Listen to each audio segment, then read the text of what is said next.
Hi hello. അപ്പോൾ നമ്മളിന്ന് കുടുംബക്കാരെല്ലാവരും കൂടെ ഒരു വണ്ടിക്കകത്തോട്ട് ഇടിച്ച് കയറി വണ്ടി കടയ്ക്കലോട്ട് പോകുന്നുണ്ട്. വേറൊന്നുമല്ല, അവിടെ ഒരു ബർത്ത്ഡേ സെലിബ്രേഷനാണ്. നമ്മുടെ നാത്തൂൻ്റെ മോടെ കുഞ്ഞിൻ്റെ ഫസ്റ്റ് ബർത്ത്ഡേ ആണ്.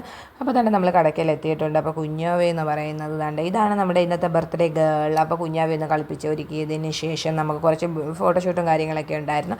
അപ്പോൾ കുഞ്ഞാവയുടെ ഫോട്ടോഷൂട്ടും കാര്യങ്ങളെല്ലാം കഴിഞ്ഞ് അവർ കേക്ക് കട്ട് ചെയ്യുകയാണ്. അപ്പോൾ കേക്കൊക്കെ കട്ട് ചെയ്ത് കുഞ്ഞാവയ്ക്ക് കൊടുത്തു. അപ്പോൾ നമ്മളുടെ ഈ വീഡിയോയുടെ ഫുള്ളും നമ്മൾ ചാനലിൽ ഇട്ടിട്ടുണ്ട്, അപ്പം പോയി കാണുക. അപ്പോൾ കേക്ക് കട്ട് ചെയ്യലും കാര്യങ്ങളെല്ലാം കഴിഞ്ഞ് നമ്മൾ ഗിഫ്റ്റ് കുഞ്ഞാവയ്ക്ക് കൊടുത്തിട്ടുണ്ടായിരുന്നു. അപ്പോൾ ഞാനൊരു 5 മിനിറ്റ് ഗിഫ്റ്റ് കൊടുക്കാൻ ലേറ്റായപ്പോഴത്തേനും പുള്ളിക്കാരി എൻ്റെ നിന്ന് ചോദിച്ച് മേടിച്ചിട്ട് അപ്പോൾ എൻ്റെ ഗിഫ്റ്റ് ഞാൻ ഭദ്രമായിട്ട് കുഞ്ഞിനെ ഏൽപ്പിച്ചു. അതിനുശേഷം നമ്മൾ ഫുഡൊക്കെ കഴിച്ചു. അപ്പോൾ ഫുഡ് കഴിച്ചുകൊണ്ടിരുന്നപ്പോഴാണ് പറഞ്ഞത് അവിടെ വീടിൻ്റെ പുറശത്തൊരു കുറേ വലിയ പാറയും കാര്യങ്ങളൊക്കെ ഉണ്ടെന്ന്. അപ്പോൾ അതിലൊക്കെ ഒന്ന് കയറാമെന്ന് കരുതി ഫുഡൊക്കെ കഴിച്ചതിന് ശേഷം ഓടിപ്പിടിച്ച് കയറുകയാണ് കേട്ടോ. എങ്ങനെയൊക്കെയോ വലിഞ്ഞ് അതിൻ്റെ മണ്ടയ്ക്ക് കയറി ഞങ്ങൾ. അപ്പോൾ കൂടെ വന്ന കുറേ പേര് താഴെ നിൽക്കുമായിരുന്നു. അപ്പോൾ ഇത്രയൊക്കെയുള്ള അടുത്ത വീഡിയോ കാണാവേ. ടാറ്റാ.